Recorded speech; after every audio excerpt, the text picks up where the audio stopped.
Ready for the morning walk. Good morning. यावेळी पहिलं मतदान ना.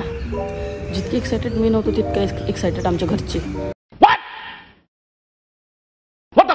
नाही सकाळी लवकर जायचं, नंतर गर्दी होत्या, असं तसं ह्याहून जेव्हा करत गेले की हरकत आवरून.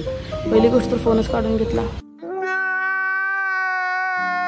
कारण त्यांनी काय काय हौशी मंडळींनी रील्स करून टाकलेले ना, त्यामुळं हमारा कटा. पहिली गोष्ट गेला आवरून. गेल्यानंतर पहिलाच नंबर माझा होता. गेलो तिथल्या त्या मुलग्याला मला तर वाटते त्याला झोपेतून उठवून आणलेलं म्हणून तो वैतागलेला की काय मला माहीत नाही. त्यानं माझ्या बोटावर शाई अशी ओतली ना की त्याचे काही अंश अजूनही नखात शिल्लक आहेत. तेव्हापासून आज 3 जून आहे, अजूनपर्यंत ती शाई गेलेली नाही आहे. मला तर वाटतं निकाल लागेसवरती तशीच राहणार आहे.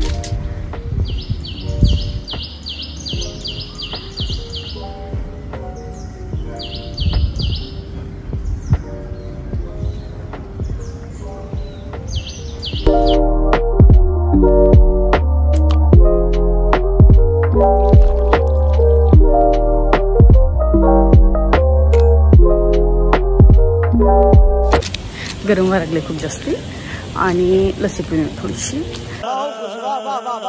फुलांचं हसवणूक पुस्तक वाचत होतं. यामध्ये एक संवाद लिहिला आहे जो की मला आवडलेला, म्हणून म्हटलं शेअर करावं.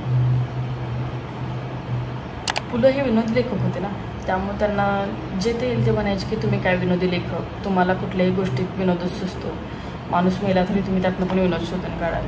त्यावरूनच त्यांनी एक सांगितलेलं की दुसऱ्याला पोट धरून हसायला लावणं आणि आपलं पोट भरणं हाच तुमचा धंदा, असे मला एक गृहस्थाने कुत्सितपणे म्हटले होते. पण सत्य हे आहे की कुत्सितपणाच्या पोटीत जाऊन का दडते कोण जाणे. घरच्या जेवणापेक्षा खानावळीतले जेवण जसे काही जणांना अधिक आवडते तसेच सत्याचे आहे.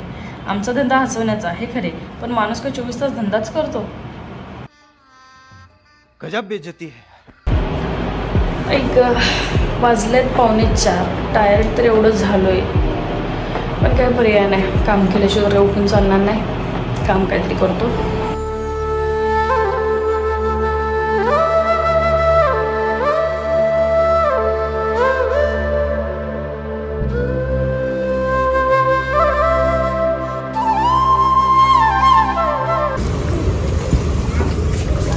एक भेंदा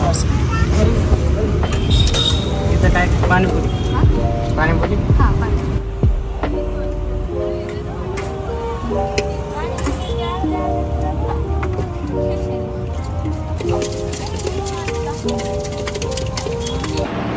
यावेळी लोक झोपले असते, आमच्या लाईफचे टंटेस खत्म होणार.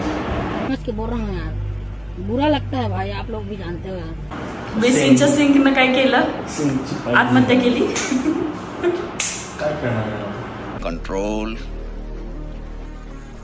कंट्रोल. आता उद्या प्लंबरला बरोबर आणायचं आणि त्याच्यानंतर प्लंबर पण काय सकाळी 9ला येणार नाही आहे तुमच्या दारात.